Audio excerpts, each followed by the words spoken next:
What is going on, everyone? Welcome to a brand new episode here of Sports Bets, but mostly chaos. I'm Craig. I'm Jonathan. And I'm Jason. All right, we got some stuff to get to. Probably a lighter show. One of our lightest shows, potentially, we've ever had. Whoa. Hey. First of all, there was no discussion of that. Fat. So don't be coming down my road making accusations. Don't be coming after me, with that kind of shit. So my man. Damn it, I pressed the wrong button. It's supposed to be the I'm 40. There it is. You know what? You don't have to worry about the drops. So God, you suck. all right. Anyways, let's get into this thing.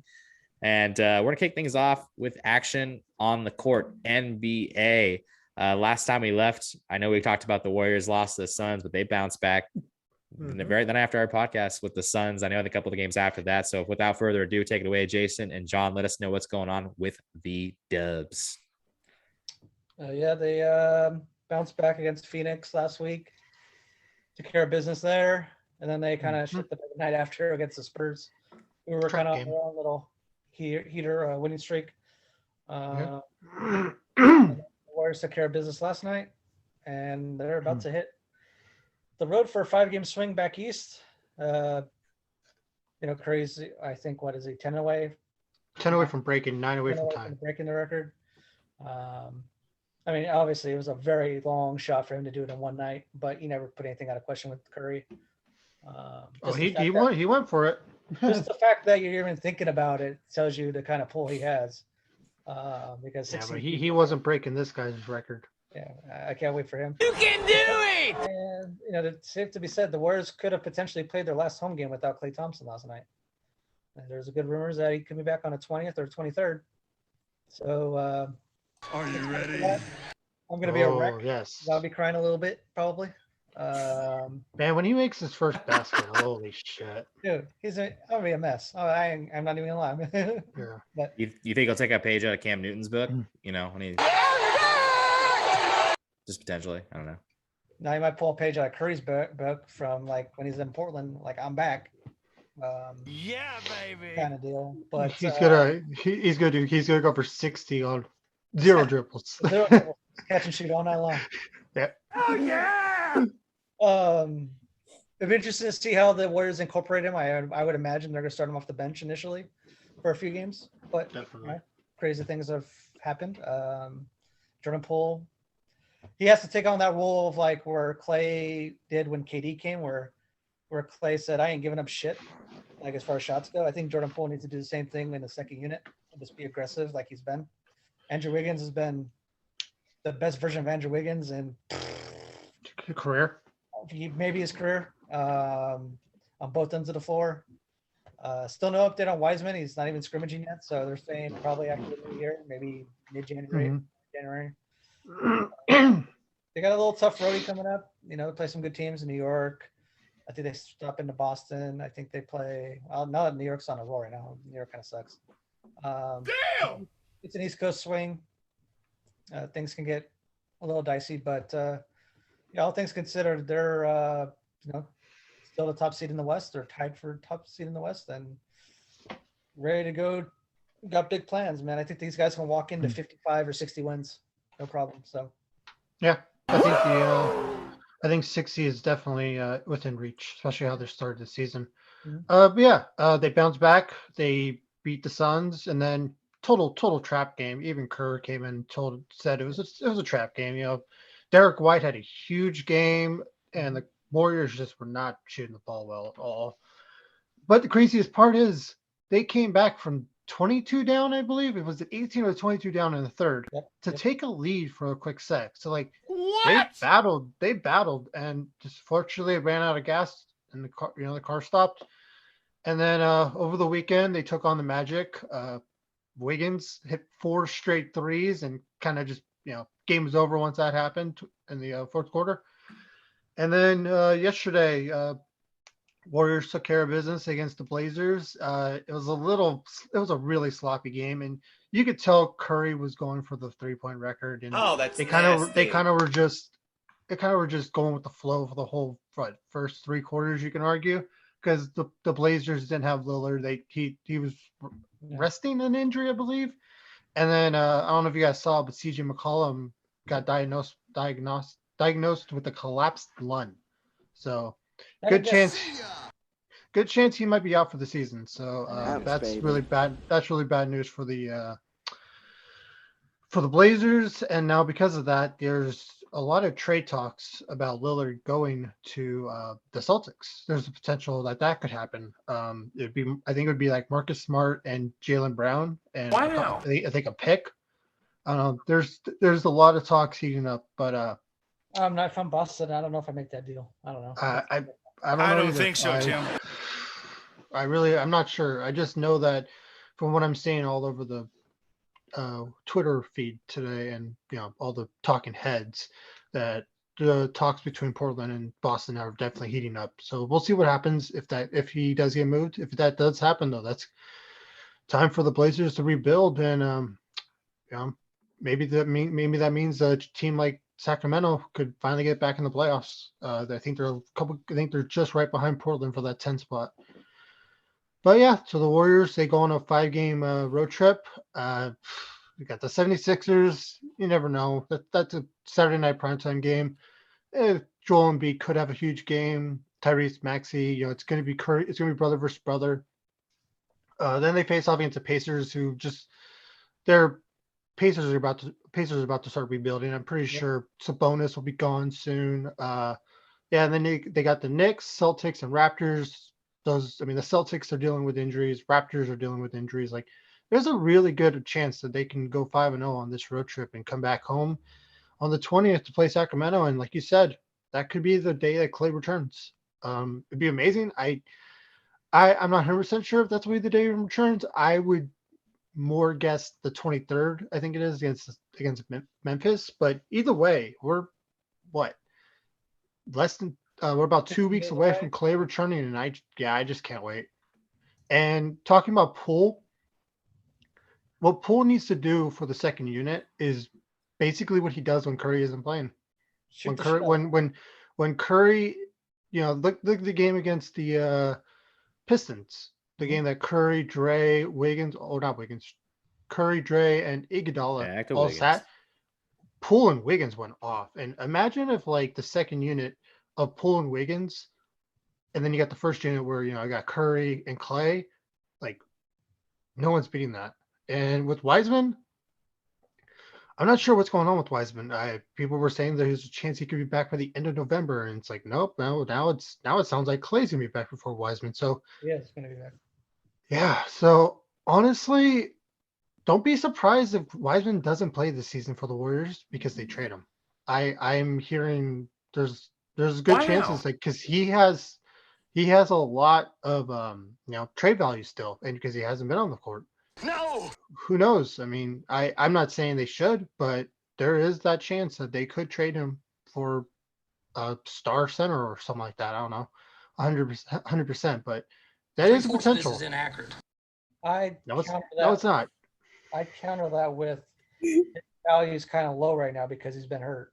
You don't know what you have in him. I don't think the Warriors are ready to give up on him quite yet. Like a Miles Turner or I don't know. He could be the Warriors version of DeAndre Ayton, and if you get DeAndre Ayton and have James Wiseman, I honestly I think that Wiseman can be a baby Embiid. I think he has the ability. I mean, if you're seeing what he's doing, he has a chance to hit that outside shot too, just like Embiid does. Like, he can be a stud. It's just it's a timetable, right? They need him. If they want him to be a stud, do they want him to be a stud now, which is not going to happen, or 5 years from now when he's really hit his prime? Curry and Clay and Dre are all gone or all past that prime. So it's a little weird because it's like, Wiseman's going to be a stud, and people are way underlooking him. Everyone's talking about LaMelo and Anthony Edwards, and both those guys are really good, but there is still a potential that Wiseman could still end up becoming the best player of that whole draft. I mean, a year after Curry got drafted, Blake Griffin was the best player of that draft, and what? That won't happen. And now almost 2 decades later, it's definitely not. So I know it's gonna be. Yeah, I don't give up on him yet. I want to see what he has. I don't think you even talk about moving him until maybe like at least a year and a half, 2 years from now. yeah. Let him play a full season. Like, see what you got, and go, because you still got, you got Kuminga, you got Moody, you got Jordan Yeah. Poole, you still got 4 relatively young guys. I think Wiggins is pretty young still too. So Oh, definitely. you got that bridge from Curry to the next phase of the Warriors. So exciting times ahead for sure. And then you got Craig over there, like, I have no idea what they're talking I have about. no idea. I don't even know. No. that There was just like a certain drop I was ready to like throw in there, but I had to make sure something was said that would make it accurate. And it, like you said, bridge, and Daddy, chill. I thought maybe there was a potential to drop it there, but what you said didn't really fall in line. So it just, Where are we at in society today? Yeah, it didn't really. drops. The drops did- just kind of happen. What can I say? It didn't really fit. That's what she said. And there it goes. Did he just drop himself? Like, really? Sorry. We have to bring some chaos a little bit, I guess. I mean, if you're gonna drop yourself, whatever, fine. Drop yourself. That's That what she was said. just. Watch yourself. Hey, That's all I got on Warriors. Next up. And just for the people down south, the Grizzlies are about to beat the, SoCal. Nobody cares. Dude, Nobody. the Grizzlies are about to beat the Lakers without, they don't even have John Moran right now. I do like that actually. Yes, Screw the Lakers. yes, I do. It's amazing. All right, boys. How about we transition over to some NFL action? Looking back at week number 13. Are we sure this new week has already started? I feel like the Steelers don't know that yet. Yeah, I think the Steelers are a little bit behind. So I think they're still in last They're still in week. Pittsburgh, yo. It's fine. I don't know where they're at. Yeah. What's going I think on? I think they're still celebrating that win against Baltimore. Might be right. So Yeah. all right. Well, Cohooney, I'm gonna start with you on this one. The Cowboys had back-to-back Thursday night games after winning they lost their game on Thanksgiving. They did bounce back against the Saints last Thursday, and I know we did the podcast during that game. But why don't you go ahead and fill us in how you felt that game played out? Yeah, they couldn't stop Taysom Hill from running, but luckily, the guy can't throw a ball to save his life accurately. So 4 interceptions. Trayvon Diggs got another one. So stinks. I don't know if Diggs is gonna catch the record, but he's only 4 away now. I think the record's 13. He's at 9 interceptions for the season. So there's still an outside shot that he can get it. Micah Parsons, amazing player. He's going to easily win Defensive Rookie of the Year. And there's people out there who are like, why is he not in conversation for the actual Defensive Player of the Year? But if you look at the betting odds, he's not even anywhere there. So it's like, that's a little weird. But offensive wise, you could tell, like, CeeDee Lamb wasn't right 100%, coming off the concussion. And Marty Cooper, he didn't look like he had any stamina, coming off his COVID. It looked like COVID actually hit him pretty bad. But you just gotta give Cooper and CD are I'm totally blanking right now. I'm whatever. They're gonna get healthy, and now they have to play Yeah, I'm tired. And now they have to play Washington this week at home, so they finally get to play Washington, who embarrassed them last season. So they're gonna want to come back and win this game. Evidently, Washington's this really hot team, and it's like, who are they playing? Ooh, they beat the Buccaneers. So what? Taylor Heineke, for some reason, owns that team. But let's see how he does against, the team that's not Tampa Bay. But, something that's going to be really cool if Randy Gregory does, come back from his injury, is this will be the first time all season that they have Randy Gregory and DeMarcus Lawrence playing at the same time. So they'll have both starting defensive ends. So that happens. Hey, Heineke, start running for your life. So Cowboys took care of business against the Saints, and hopefully they start taking care of business against the rest of the NFC weak East. All right. Good stuff on the Cowboy report. Big game there. Things get really interesting if the Cowboys lose a game. I believe they would only have a 1-game lead over Washington for that division if the Cowboys end up dropping that game. So can we smell? Are they 6 and? Are they 6 and 5 or 6 and 6? Where are they? Oh, they're 6 and 6. Okay, yeah. Yeah. So okay, interesting enough. All right, transition over to a game that I think hurt some Niner fans, and I can tell you right now, hurt a couple of the people on the show's wallets. That's for sure. The San Francisco 49ers ended up dropping one in Seattle this past weekend, ending that winning streak they put together. So, Jay, why don't you let us know how you saw it? Is there a pass button that can just pass? No. Wrong. Yeah, tough losses. I called it last week. I said playing in Seattle is going to be a close game no matter what. They started them when Seattle goes 3 and out. I'm like, oh, all right. They didn't throw the ball downfield at all. It was like all screenplays. I'm like, well, what are they doing? Then they go to this fake punt where the guy literally goes untouched for like 75 yards on a fake punt. And I'm like, you've got to be kidding me. And special teams the last 2 weeks for the Niners have been killing them. Against the Vikings, they gave up a big play. Against Seattle, they gave up a big play. So sooner or later, you guys start looking at your special teams coordinator and be like, what the fuck? Made it a game. They got behind a little bit. Kittle had a monster game, 180 yards, 9 catches. Jimmy had a Jimmy game. I mean, he made a couple boneheaded mistakes. He had a couple of TDs. I think I tend to lean more on the if he could throw passes in stride to his receivers and they don't have to jump up and catch them and just be more accurate, they would be better. He just, every time he goes back to throw, I'm like, oh God, where's this going? And perfect example was the first interception he threw it right at Bobby Wagner. Like, didn't see him. It was like literally, he thought he was playing for the Niners and he wasn't. So it's a Jimmy G game. It's what you're going to get.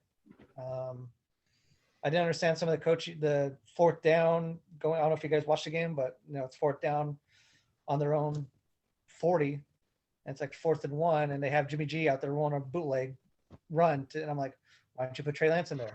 That's kind of what he's been doing. That's what he's there for. And they didn't get up the first down, but they got a penalty out of it. So I still got a first down, but a tough loss for sure. As Bill Belichick says, now we're on to Cincinnati this week. It's a tough game. Any game on the road is tough in the National Football League. Unless you're playing Jacksonville. It's true.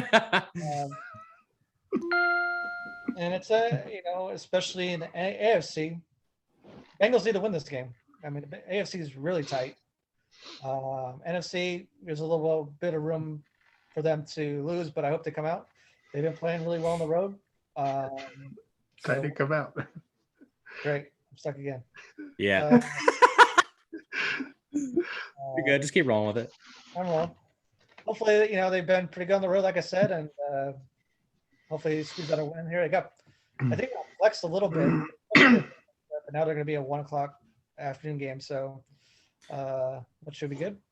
And see what happens. You got Joe Mixon and Joe Burrow with the hurt pinky, and it's going to be an interesting game. Hopefully Debo plays. I know Warner, I think, is coming back this week. He will. Debo. He will. Don't worry, Jergy. I got you, bud. I know you don't watch the show, but me and you were doing big things this weekend. Oh my God.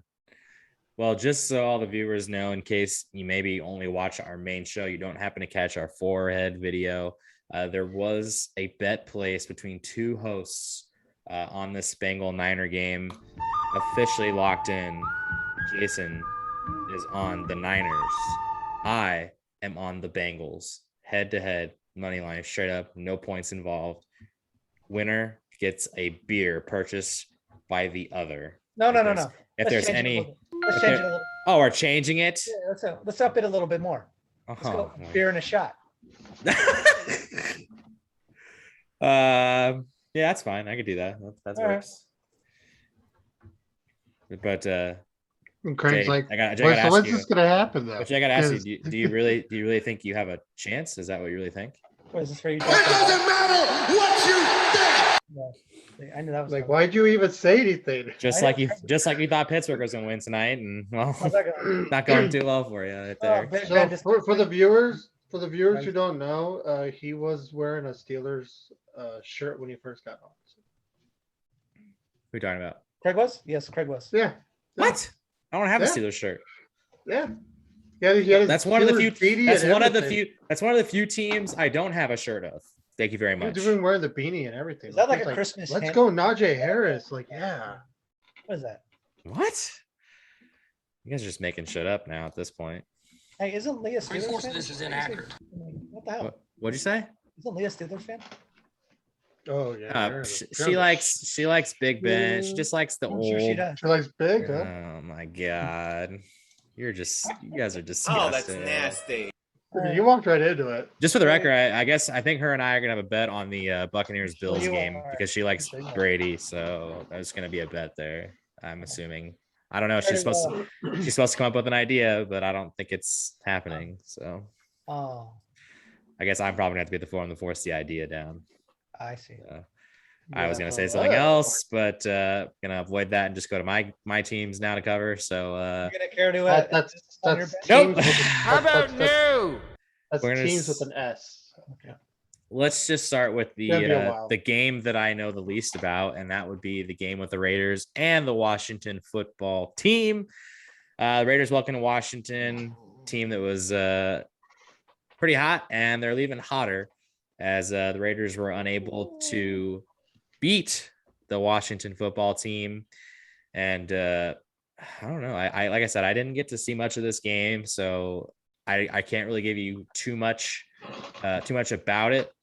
But it seems like there was a lot of talk about Derek Carr not looking good in that game. So correct me if I'm wrong. Maybe he did, and I just didn't see it. But plenty of discussion. I do know one side about Derek Carr, and that is that interesting enough, when he throws under 300 yards, the Raiders have not won a game. But when he does throw over 300 yards, they haven't lost a game. So clearly, their winning has very dependent on Derek Carr's passing on his yardage he's been getting. So Spoilers, he's not going to get over 300 this weekend. no, I don't. And so anyways, yeah, the Raiders went losing that game. Now they head to Kansas City. They're big time underdogs.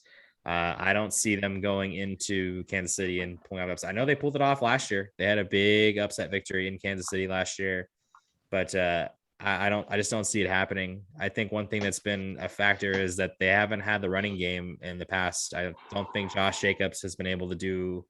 I know he's been injured. That's been something that's kept him off the field from time to time, but I just feel like the running game isn't consistent enough for them to really consistently make noise and really be too big of a threat. So I think No, Darren Waller didn't help.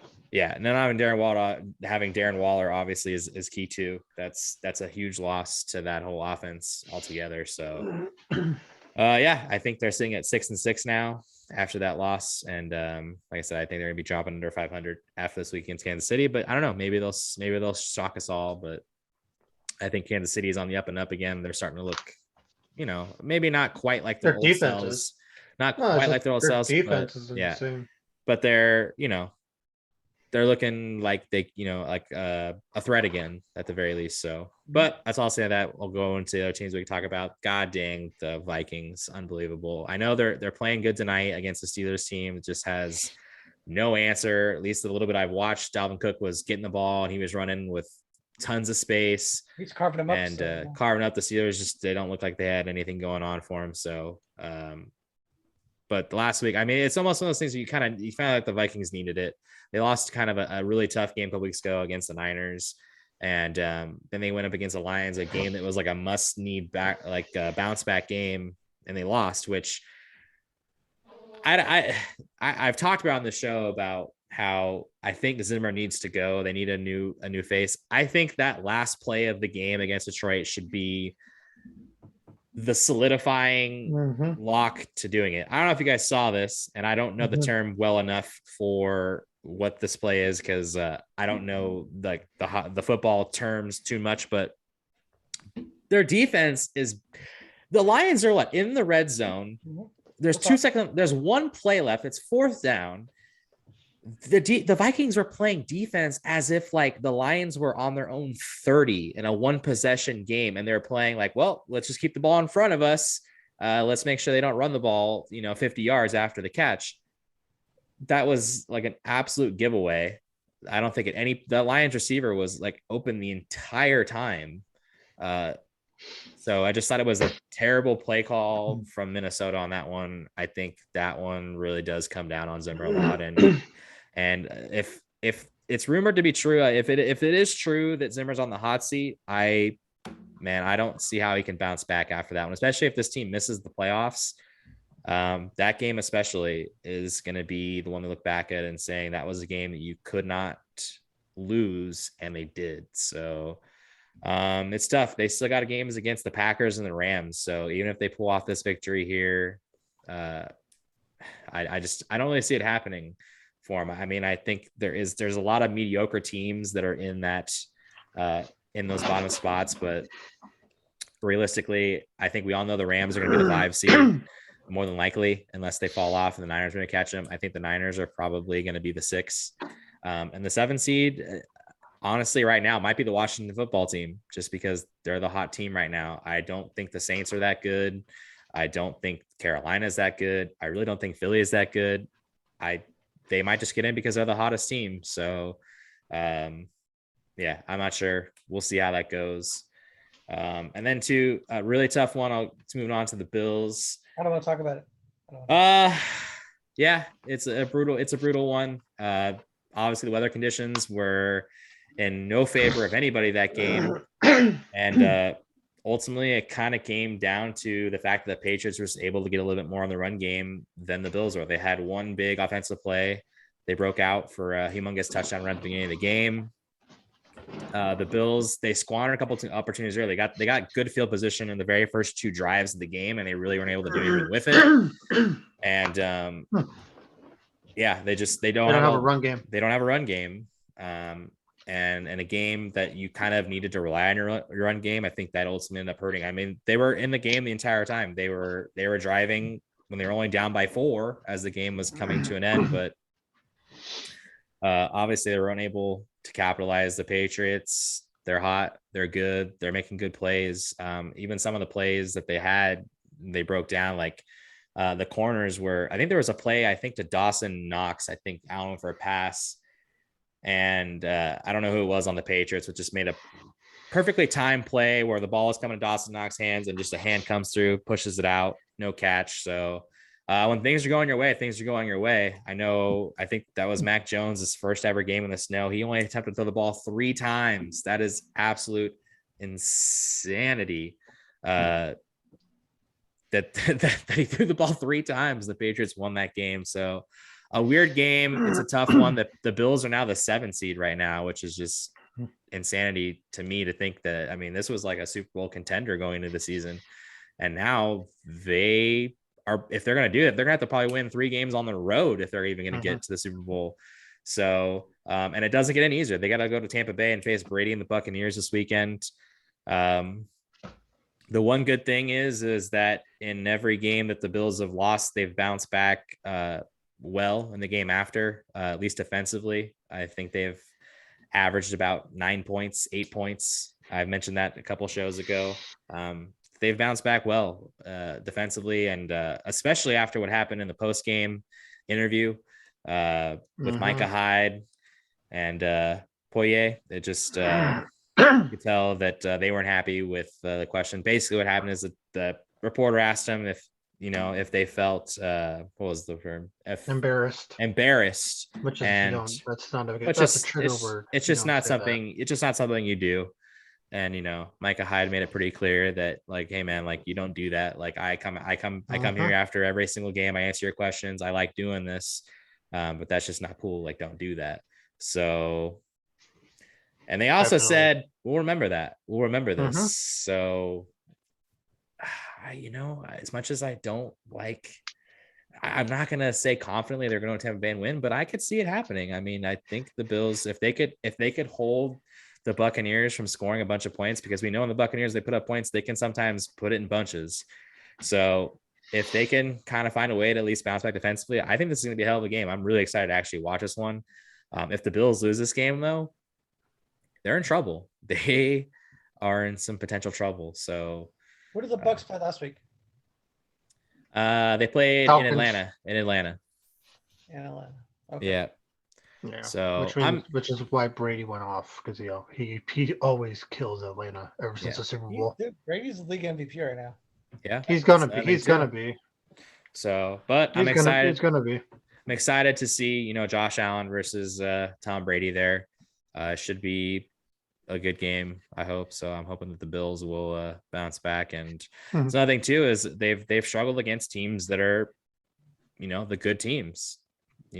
They've lost to Tennessee, they lost to Kansas City, they lost to Indianapolis, and they lost to New England. So I mean, they're losing to good teams, and those are the teams. And Jacksonville. Yeah, well, they're not a good team, and you know that. So. Oh yeah. But yeah, so that's what I got there. Not a fun report to return back, as I guess all three teams lost, but at least the Vikings are going to bounce back well this week. So but that's what I got for NFL. So all right, we'll transition now over to the ice. Any games? Oh, I'm sorry. You're right. Forget what I said. Any games we're looking forward to this weekend? I think I already covered it. I'm definitely looking for the Bills Buccaneers game. That's probably my favorite game to watch on the slate. So you guys, if there's anything else. Go ahead, Coney. Well, I do really want to watch the Niners and Bengals game. Sure you do. But Lock of that's the your week. team, so I will let you talk about that. I kind of want to tune into the Sunday night game just to see how bad the Packers blow out the Bears. I think that's gonna be that game's gonna be over pretty quick. Just trying to think of any other. Baltimore and Cleveland. Must win game for Cleveland. I think if Cleveland loses that game, they're not going to make the playoffs. They're definitely not going to win the division. That's almost all but guaranteed. But yeah, if they lose the game at home against Baltimore, and you're looking at what they have the rest of the season, they're not making the playoffs. So this is a must win for for Cleveland, and we'll see if Baker Mayfield shows up or not. Yeah, I mean, obviously the Niners Bengals massive game. Bungles. I think the Raiders and Chiefs is a good one, but that might How be about no? the Raiders RIP game where they're just toast. Like it's not because of the. I mean, yeah, it's because of the Raiders, but the AFC is just loaded. Like, got so many really good teams. Like, I think the Browns are on the outside looking in right now. I think. Yeah, they are. Yeah, right. they are. And you can make. I mean, the Bills are 7 right now, so Yeah, the Bills are 7, right? So I mean, AFC even the Colts aren't even in right now. I don't think. Yeah, and the Colts. I like the Colts. I like them a lot. Especially when you think about too, even though yes, the Bills have struggled and they're the 7th seed, but like they still have all the talent there. So like I know they don't have it in the run game, but I mean you can't really rule out completely that the Bills could come in at 7th seed and still make some noise in the playoffs. Dude, they still have the game in New England before the end of the season, and they could still come back and beat New England and still win that division. No, yeah, it's true. The division's not even over yet. And Yeah, It's not like the Colts, where the Colts have already lost twice to Tennessee. So the odds of them catching them, even because they're 2 games back, I think the odds of them catching them by the end of the season and winning that division, it isn't that good. But the Bills, plus they said I think they got the Jets one more time too. So Yeah, look at a team like Miami. Miami's kind of been on a little bit of a roll too, and they're. oh yeah, Miami's trying to be the first team to go to start the season 1-7 and make the playoffs. They could that's do it. insane. Just They're not going to, but it's been a hell of a run they're on. Dude, you look at that defense. I mean, who do they have the rest of the season? Oh yeah. Listen to what the Bills have the rest of the way. So they got the Buccaneers this Sunday, right? Well, then they play against the Panthers. When? And then they got to play. Then they got to play in New England. Mm-hmm. But then they finish with Atlanta, and then the Jets. Okay. So What's Miami have left? Let me look. The Probably Dolphins. the Jets. They're on a bye week, I believe, this week. Yeah, the Dolphins are on their bye, which thankfully no more byes after this week. So Bye week. Then they got they play against the Jets. Okay. Then they got the Saints. Then they got the Saints on That should be a Monday win Night as well. Football, and then they play the Titans. That could potentially be a win because the Titans don't have Derrick Henry. We'll see how Julio Jones coming back this week. And then they finish against New England, which I believe is at home. And who knows? Maybe New England won't need that win. If they there's a chance the freaking Miami Dolphins can make the playoffs over the Bills. Like that's insane. Okay, you shut your mouth right there. We ain't. I don't want it. I don't want it to happen. I'm just saying there's a chance. All right. You're right. So, all right. Weird here. We're good to transition now before I cut us off too early. All right. NHL to the ice we go. And I guess we can just really kind of focus on the Sharks here as let's see. What have the Sharks done? I'll do the quick Ducks talk. The goal that they had yesterday, amazing goal. That's it. We're done with the Ducks. We're done with the Ducks. Probably goal of the year. Yeah, that was actually pretty cool. Not gonna lie on that one. That was actually pretty cool. Can you tell our 10 viewers what happened actually? Yeah, go ahead, John. Take it away. I'm pretty sure it was Zegras behind the net. I'm not sure. I can't remember who scored it, but yeah, Zegras took the puck from behind. Yeah, Zegras had the puck behind the net, and he flipped it over the goal, over the goal from behind the net, and the guy hit it in from midair. Kind of like lacrosse style. Amazing. Yeah, amazing goal. Just all around. Yeah, cool stuff. But anyways, yeah, the Sharks, they concluded their 5-game road trip. It was kind of a rough ending. They started out 3-0, but then they dropped a couple of games, including that one on Sunday against the Blue Jackets. And I think Coach Bob Booner even said that was the most frustrating game of the year. They've been dealing with Reimer's been out. He's been sick. So Hill's been getting all the share of starts.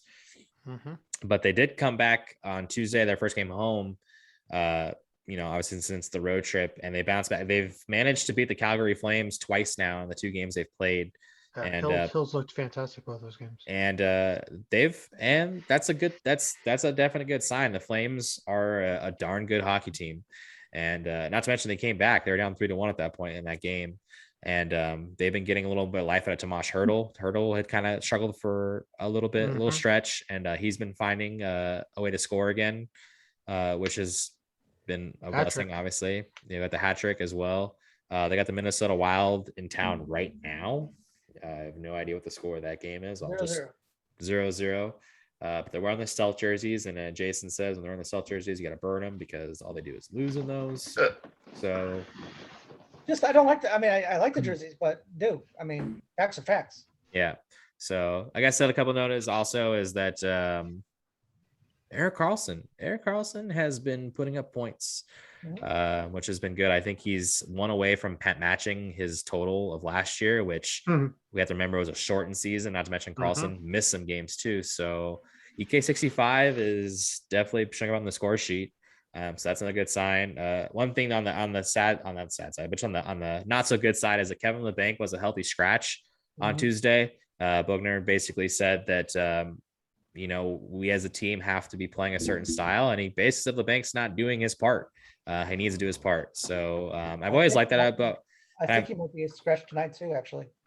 Yeah, and I've actually really liked that about Bogner, as I like that he holds players accountable. We've seen it back when he took over. A season and a half ago. Yeah.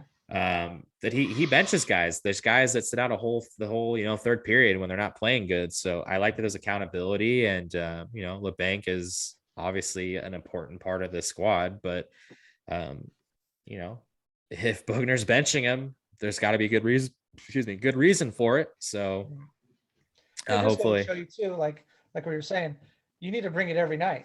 You can't take nights off. Yeah. Especially now in this division, like if your goal is to make the playoffs, which I'm guessing it is, you need to bring it every single night against these teams and try to get these 2 points. And if that 3 seed is definitely viable. That 3 spot in the Pacific is because Edmonton and Calgary, they're gonna fight for that 1 and 2 spot. So between the 3 California teams, one of them's gonna get that 3 spot because you got Seattle, and then what's Vancouver, and they're not trash. Yeah. Another thing too that's also just an important part of the schedule for the Sharks is they're on a part of their schedule where they don't leave California until next year.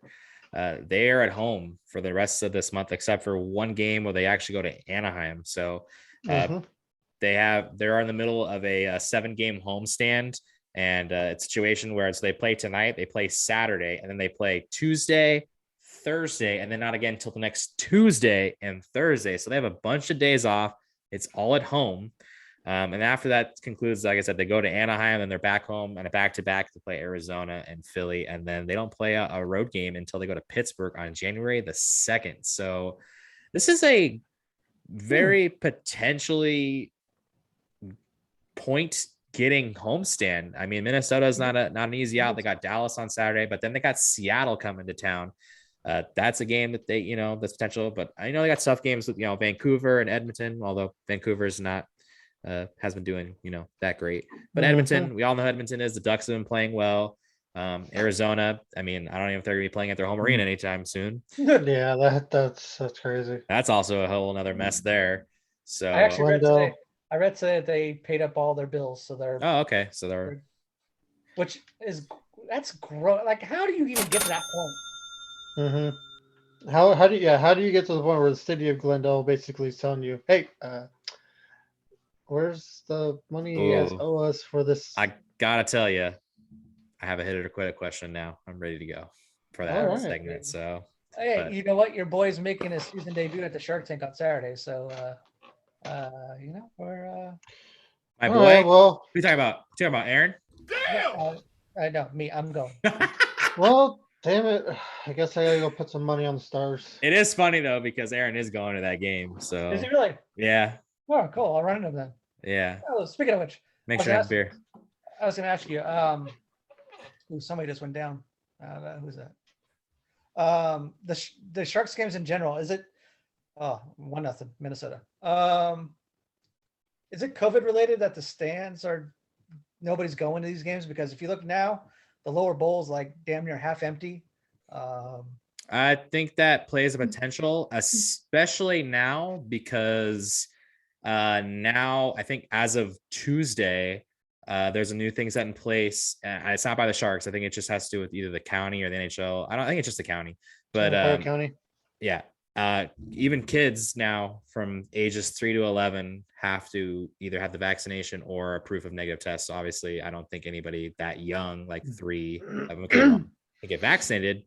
But if you're trying to bring your 3-year-old to the Sharks game, they have to have a negative COVID test within 48, 72 hours, whatever it is. So I think that's playing a also how many people want to just sit there and wear a mask and watch the game? We could just watch it at home.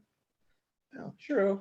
A lot of, I feel like it's more the whole you have to wear a mask. Because it's indoors. But at the same time, just because I went to the one Sharks game I went to so far this year, and that I think ultimately depends on where you sit too. Because where I was sitting for that game, which was the upper bowl up top, you could have got away without wearing a mask. So it's kind of similar. It's kind of similar when COVID was really going on, and you went to A's games, and you're supposed to be wearing your mask, but it's a couple of security guards were telling you to bring it up, but mostly as long as you weren't walking around, Yep. Yeah, just is it the Sharks are just a kind of like a mediocre team? I'm sure it's COVID. I'm sure it's people are starting down. Mediocre team / COVID. If COVID wasn't going around and the Sharks were winning at the top of the division, that place would be full. It's just you still got COVID, and people are still there's still people out there who don't leave their house, even though they got the vaccines and all that stuff. Yeah. And it's not like the Warriors where the Warriors are with the Suns, the best team in the league. People are still going to go watch it. Plus, it's in San Francisco. Everyone there has to be everyone there has to be vaccinated. So it's I don't know. Maybe I guess safer to go to Warriors games than Sharks games. I don't know. Yeah. I don't know. I think it plays a part, but I just think also because they're mediocre. I think that's another thing that plays into it. Yeah. So it could be worse. You could be the best team in the East and have empty seats like the Brooklyn Nets do.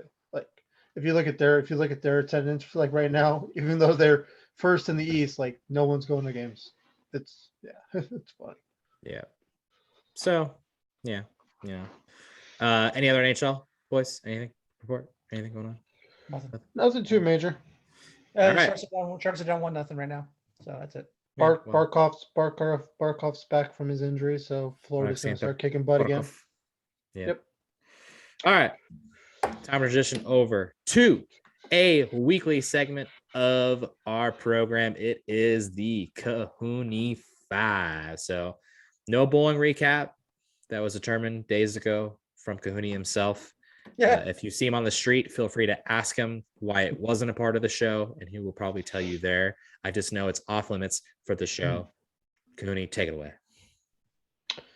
Yeah, I don't know what was worse, my bowling or my Cohooney 5 last week. Because Same. all five fighters were wrong. First time that's happened. I'll say he's an idiot. First time that's happened all our whole history of the show. I've never. I think maybe 1 or 2 times I went 1-4, but What a loser. I have never lost every single fight. But yeah, Brandon Allen, Leonardo Santos.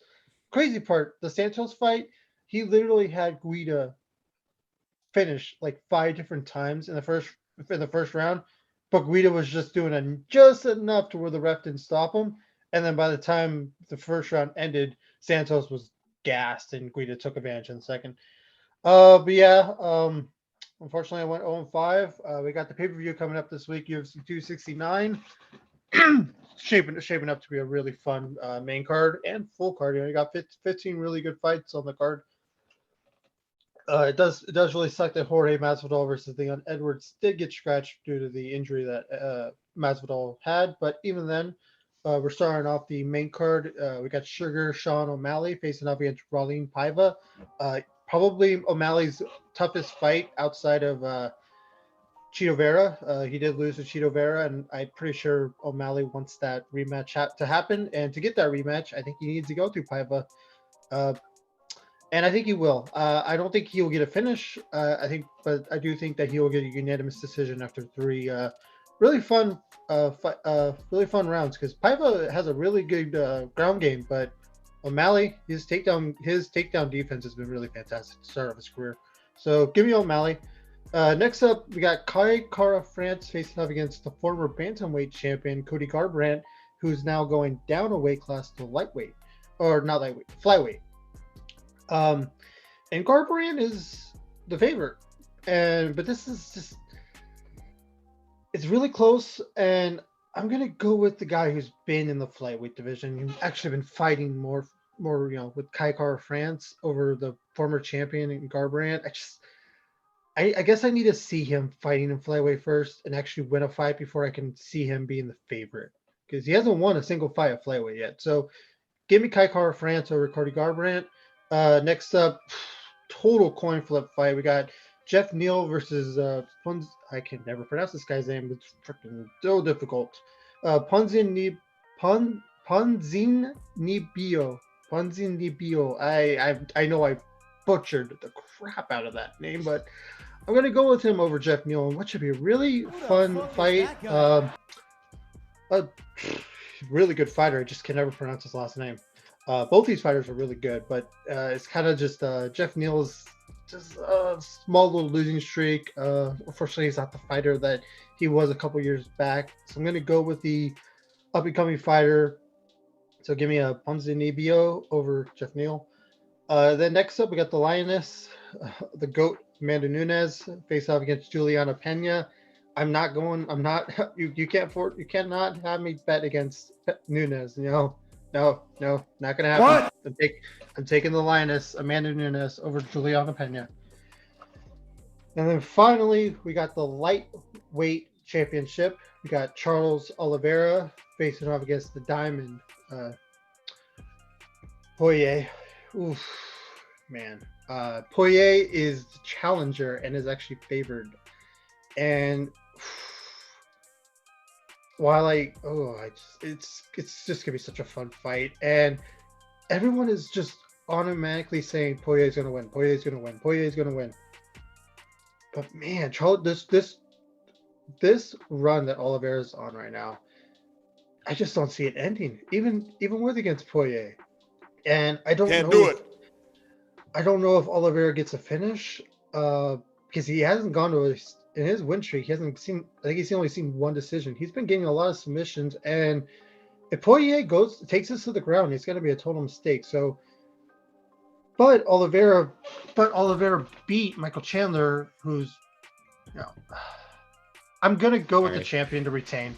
Give me Charles Oliveira over Dustin Poirier in what should just be an amazing championship fight. So to go over it, Sugar Sean O'Malley, Kai Kara France, Ponzi Nibio, I butchered it again, Amanda Nunes, and Charles Oliveira.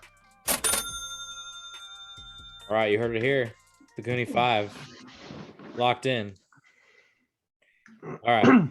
Now, Time if you think trying to pick who's going to win between that fight's good, next the first pay-per-view of 2020, Cyril Gane versus Francis Ngannou. I cannot wait for that fight.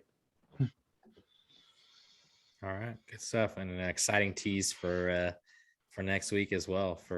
Actually, wait a minute. Next year. That's right, because we're not even going to be on this. We're not even gonna have a show next week. We have other stuff going on. Yeah, that one. Who's fighting next week, by the way? Give me a quick. It doesn't matter. Maybe I just want to do a quick tease because we won't have a show.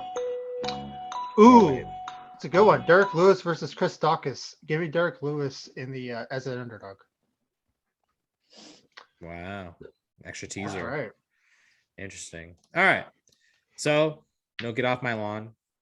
No softball recap to get to. This is not being played, which means I guess we just go to hit it or quit it. Quit it. So, you know what? I think everyone understands how this thing goes. So I'm gonna explain it. And if you don't know, well, just watch and you'll understand how this works. So, fellas, what's the first one gonna be? Jason, are you doing one or two? As I say, if you're doing two, you might as well just go first, and then we I'll kick just it go off. first, and if I have another one, I'll come up with one. I have one, but I'll go first. Okay. Touched on earlier that obviously Curry's the greatest shooter of all time. He's on pace to break. He's gonna break the record made career, and based on projections, if he stays healthy, 4,000 3-pointers made is in range, and potentially 4,500.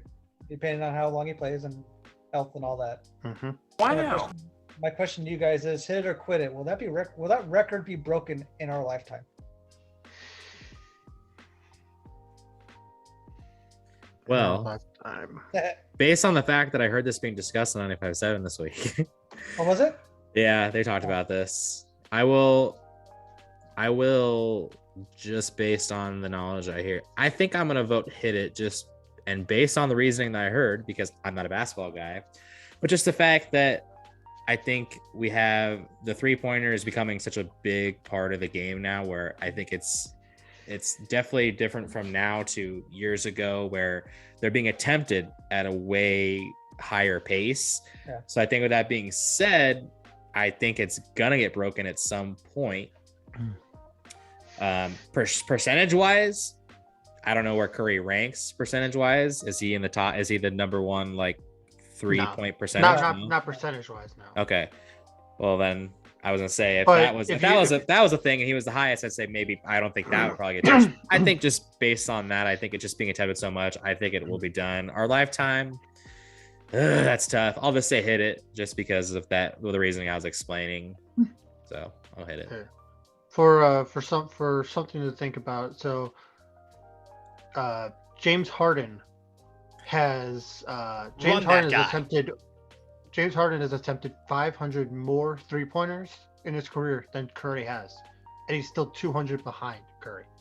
Wow! Just to think about his percentage. I'm going to quit it.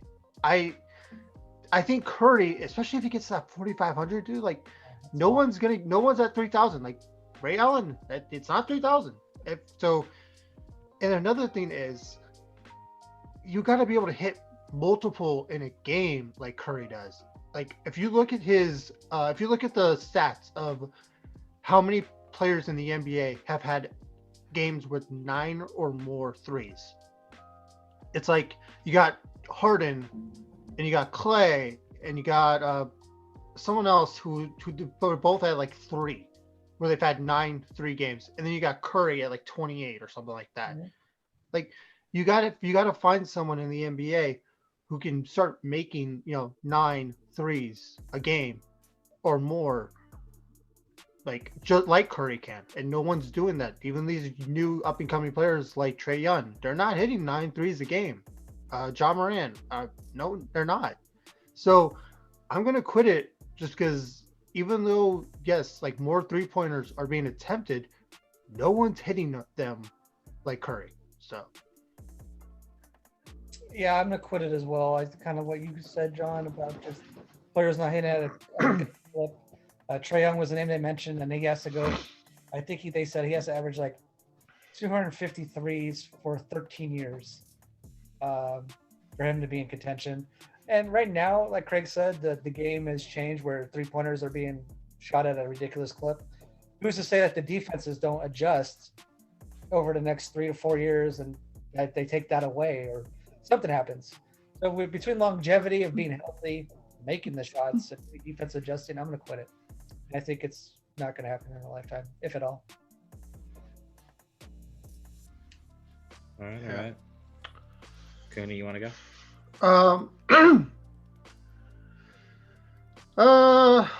You go first. Trying to word mine. All right. I was thinking the same thing, how to word this too, but we kind of talked about, the Arizona Coyotes and the mess that with the whole arena thing. And the Coyotes have kind of been like I guess not like a really well-run franchise as it is. It's a mess over there. And we, being A's fans, well, we're used to having a franchise that's not run too well. So I guess if I can try to word this in a way, this might be a tough question to answer just because none of us are Coyote fans. But just based on all the crap we've dealt with A's fans, with the ownership, the franchise, maybe trying to put in perspective of what it's like to be a Coyotes fan dealing with all this stuff. So to say diehard A's fan to diehard Coyotes fan, hit it or quit it. Being an A's fan is much tougher than being a Coyotes fan.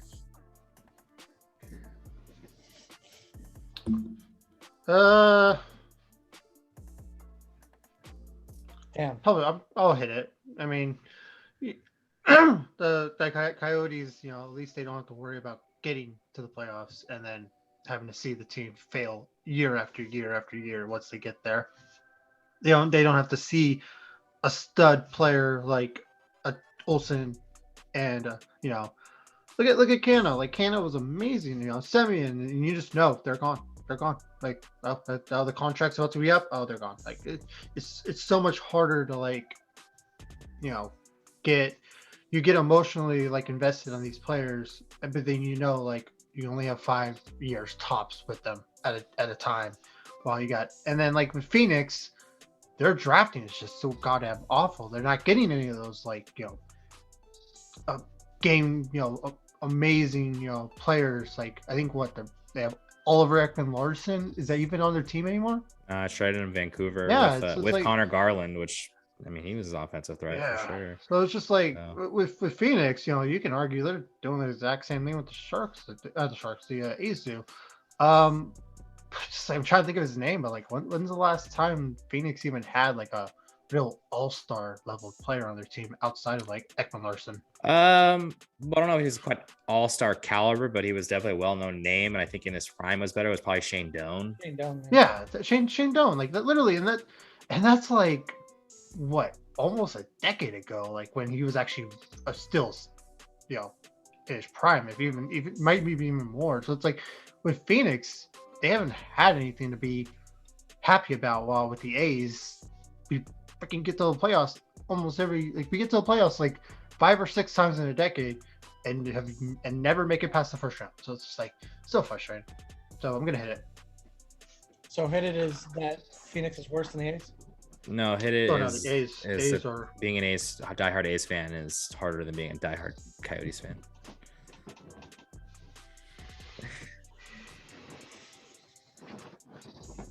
same. Like the owners.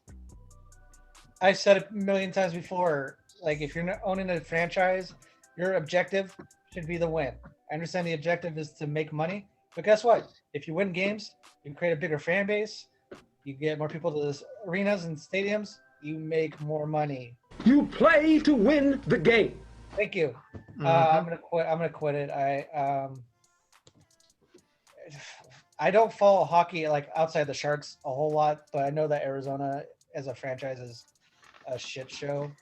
The owner should sell. NHL should make them sell, and they might move somewhere. I mean, I think John might have said Quebec is a possibility or something like that. I'm pretty sure like Quebec City is like probably going to be next in line for like either. Breaking news! Don't look now, but it's 29-21 or 20 Vikings with 12 minutes to go, so they could be shit in the bed right now. Hey, what? You playing with 20, me? Yeah, 29-20. You playing with me? I swear to God. Look at the TV. That's funny. Wow. And there's still 12 minutes to go. If they lose Is this it 20? game, Is it 20 or 21? in the locker room. Is it 20 or 21? They're going for 2, so it's gonna be 20. That's too funny. I flipped up my NFL app, and it was literally just in time to see the play that why the hell are they going touchdown. for 2 now? Kick the field goal and be down by 8 instead of going for 2 now, and then you're down by 9. Like, well, I mean, they got 12 minutes left. I mean, they still got plenty of time, dude. Minnesota hasn't done much in this half at all. So yeah, I'm just saying, if you kick the field goal, you're down by 8. Instead of going, if you, yeah, they didn't get it. But anyway, get back to your question. Like I said, owners, if you're not in it to win it, as a commissioner and as the board of governors for your leagues, the NHL, the NFL, they want teams that want to spend money and make the league more money. So they may force them to sell. So, Yeah, I think off the bat when I thought of this question, when we were kind of talking about it, I thought it was going to be like, oh, this is a good question. And I think the more it got closer, I was kind of like, yeah, it's going to be hard though to just kind of put ourselves, because we're not a Coyotes fan, so we can't really put ourselves. We only kind of see it from an outside perspective. And I think with that being said, I think my answer kind of has to base off of that.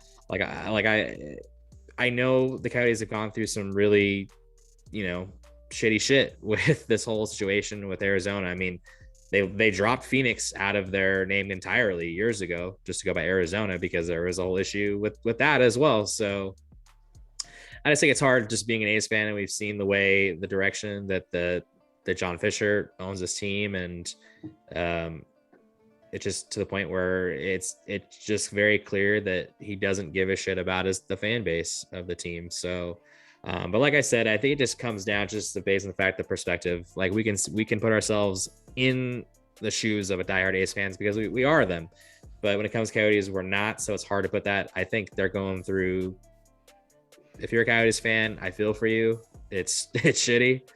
But I think unless we can get a Coyotes fan on here, that would be cool if we can get a Coyotes fan on the show. Do they even exist? I don't know. We may not be right. You may be wrong. I don't know. Maybe right, maybe wrong. I don't know. But yeah, I think just being said, I think I'll have to hit it. I think it's just being an A's fan stuff. And John really highlighted a lot of the reasons of why it's so tough being an A's fan. So with that being said, I'll hit it. Side note with that, Christie's work, they have season tickets. Yeah. People that sat right behind them gave up their seats this year. And well, yeah, you raise the prices up on them. I mean, like raise the prices up. It's not fan friendly anymore, and yeah, that's because they're not going to bring back A's access. Like, come on, they're alienating the fan base. Yeah, one day at a time. So yeah, it's basically it's Major League just in real life. Yeah, absolutely. Yeah. I don't even know if this is a good hitter or quitter just because I'm not sure how much you guys really pay attention, but there's news that get this drop. Let me get this drop queued up. I already know which one it is. Go ahead. Well, no, I probably not. I don't think you guys really even know what I'm talking about. So there's news came out this week that Zion Williamson is 330 pounds right now. Right. And he and he is way overweight, recovering from his off-season ankle surgery. Fat. And they took him first overall, and you're looking at how John Morant is doing. And if you look back in the days, Greg Oden was one of the best players. Well, was an amazing player when he was healthy, but he couldn't stay healthy. So my question for you guys, hit it or quit it, with the whole weight issue that Zion Williamson's having, Zion Williamson will go down as a bust like Greg Oden. Can't play the drop. I It's know. not really. You know What which were one you it's guys gonna thinking be? I was going to go with it? I thought it was gonna be crickets. No, I was hoping it'd be a dumb question so I could say, That's a clown question, bro. "Come on." Oh, Okay, man. I was wondering where you were going with it. Okay. I'm gonna quit it, and I think it's because Zion has more potential upside. I mean, he's been like hyped up, I guess. Having said that, the weight issue does concern. I would be concerned if I'm the New Orleans GM and ownership. Like, is this his way of trying to be like forcing his way out without forcing his way out, kind of deal? Like, you're not He coming. could have just said, "I'm not going there." Like, You're not. You're doing the James Harden thing where I'm coming in overweight, want to be dealt. And he's a big boy anyway. I don't know what his. yeah. I don't know what his. He came in 285 last year, and pretty much all the scouts are saying that if he can get down to 265, that he would be, the next LeBron James, basically. Like, he could be he could take over this whole league. No. If he could just if he gets down to 265, just for his all around I'm not saying, don't go at me. I'm just saying what they're saying. The talking heads are saying. 3/4 of this is inaccurate. Okay, but that's what the talking heads are saying. That ain't true. Yeah, with Zion, if he wants to get down to 265, like the trainers and the scouts were saying that he needs to, like, he's at 330 now. Like, that's freaking 75 pounds almost. If I can do my math correctly, really quick. I don't know if I did it right. That's what But she yeah, said. it's just, oof.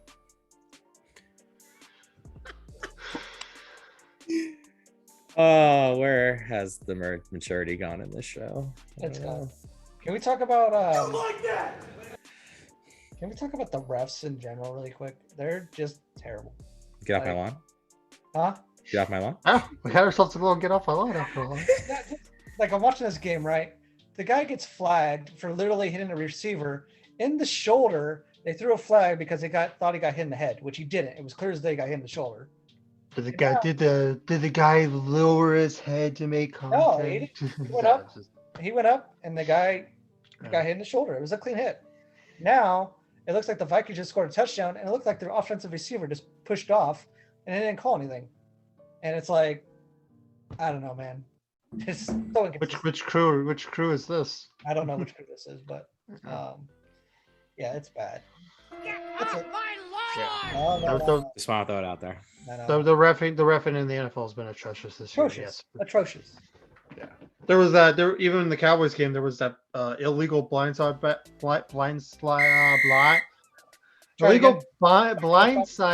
block, and it was like it wasn't even close to a blindside block. So, and that I was like, great.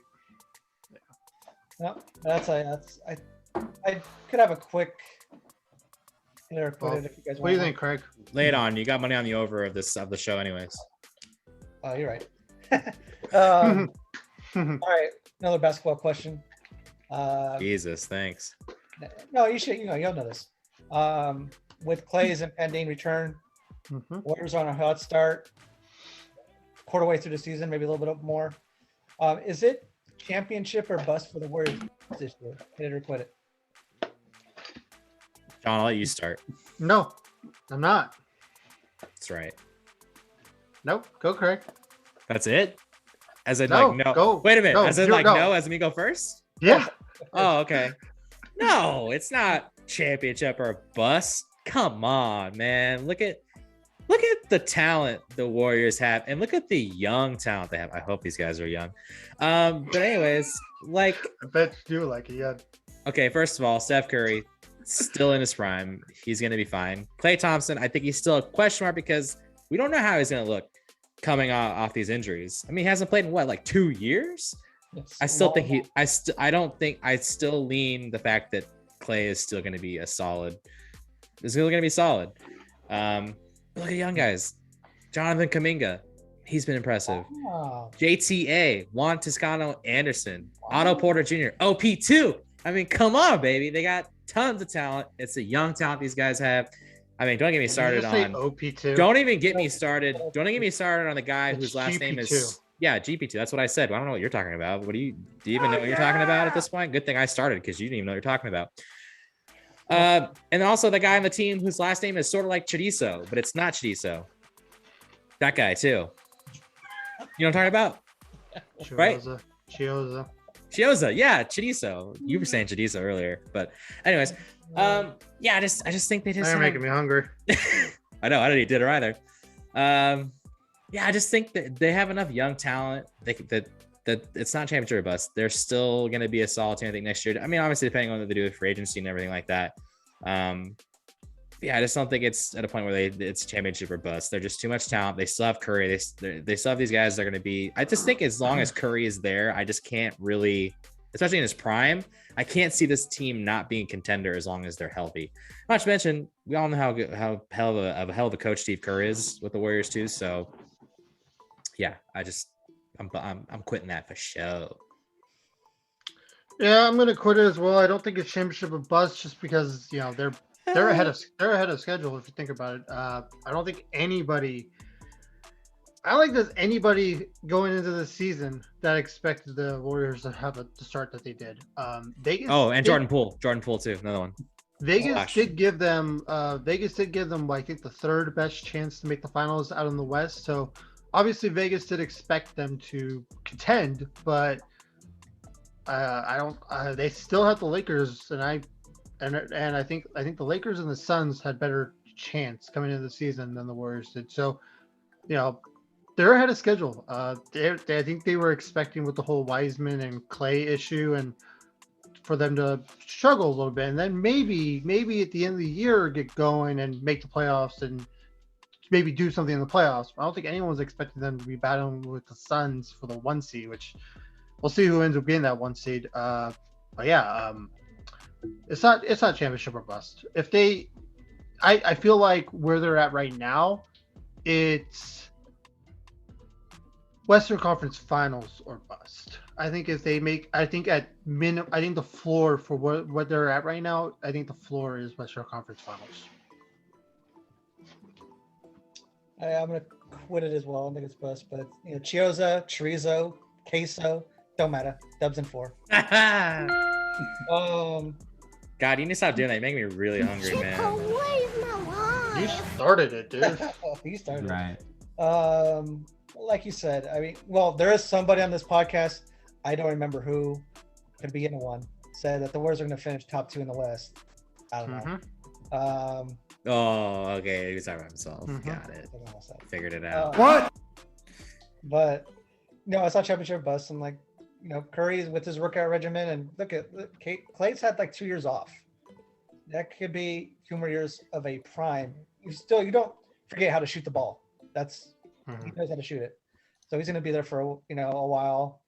I think their window's wide open. So yeah, it's not championship or bust, but I do, like Cohooney said, I think it's Western Conference Finals or bust. I think they need to reach there at least. So I'll quit it. All right. We good? Good round? Yeah. I'm not gonna lie, that might have been one of my favorite parts of the entire show, was me doing that. Might be my highlight reel down the road. If we ever have a highlight reel of our favorite moments, that might be scared on top. Well, Cohooney, yours is definitely the quit it or move on. That's by far been your highlight. My highlight is when I go to. Yeah, it's a lot of the finger points when I drop That's What She Said drop at the right time, at good times. So. And Ben's is the show where he was drunk off his ass. No, I think the Ben's is when Montreal won the Stanley Cup and he went bonkers.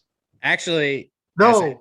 You know what Jason's was. You know what Jason's was, and it wasn't his joke, but he was the center of it. Was the shot in the dark. Oh, shot in the dark. The shot in the dark. That one. Man. Well, what about wasn't the one where Ben Was it it wasn't Montreal winning the Stanley Cup, but it was Montreal. It was Montreal they punching their ticket to the they cup. won't. yeah, punching it. Okay, when they won it overtime. Yeah, there we Ben go. calling Jared Goff a little ass. That was a good one.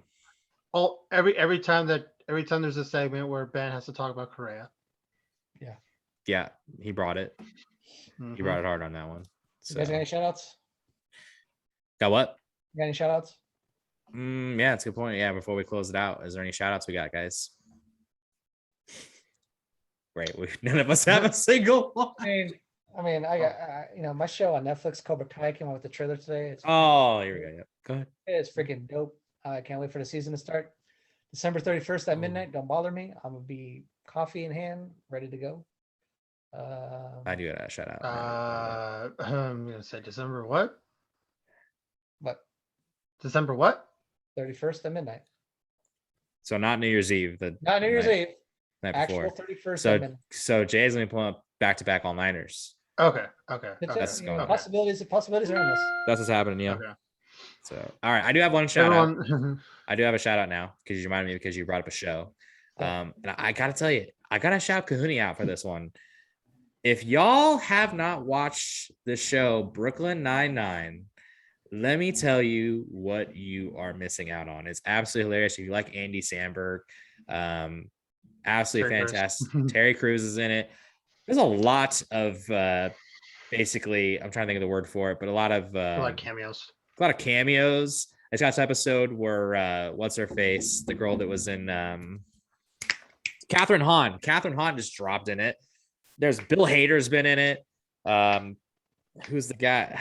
The guy that plays. it. I don't know. The point is I was very hesitant to start the show. Cohoon kept telling me to watch it, and I finally took the dive. And let me tell you, I have absolutely loved it. And I think what's so unique about the show is that I don't think I can find a single character that I do not like. Any other show that I watch, there's probably a character I've been like, yeah, whatever. Don't really care. But I gotta tell you, all of them solid all the way around. Plenty of cameos. It's plenty of laughs. I literally catch myself laughing like out loud because some of the parts are just so funny. Because I think sometimes you get shows Hot damn. that are very hit or miss with it. Actually, that's a good idea for a drop. Is the hot damn? I think I might need to add that to this show. But yeah, I just want to shout out Cohooney. That was a great recommendation. I love the show. I'm in the middle of season 3. Yeah, I'll just say that. Great show. Fantastic work, Cohooney. All right. Well, if we're gonna continue talking about shows, I'm gonna shout out Disney Plus. I'm gonna shout out Marvel, Hawkeye TV series. They're I like how this they're theme of due this four. week. They're up to 4 episodes. They got 2 more episodes. It's been so fantastic. And if you guys were fans of the Marvel Disney, the Netflix Marvel shows, the Daredevil and Jessica Jones and stuff, you're definitely about to run into a lot of surprises with a couple of actors That's what she said. couple actors from Daredevil are going to start showing up in the MCU. So, and Hawkeye is teasing them. So I can't wait. With me being a huge comic book movie nerd, I watch a lot of all those shows, and I'm just really hyped. Hawkeye's been amazing. In my opinion, it's only 4 episodes. They still got to stick the landing, but so far this is my favorite Marvel TV series that they've done. I like how we've kept with the TV show kind of theme. Also, on there. Haley Steinfeld.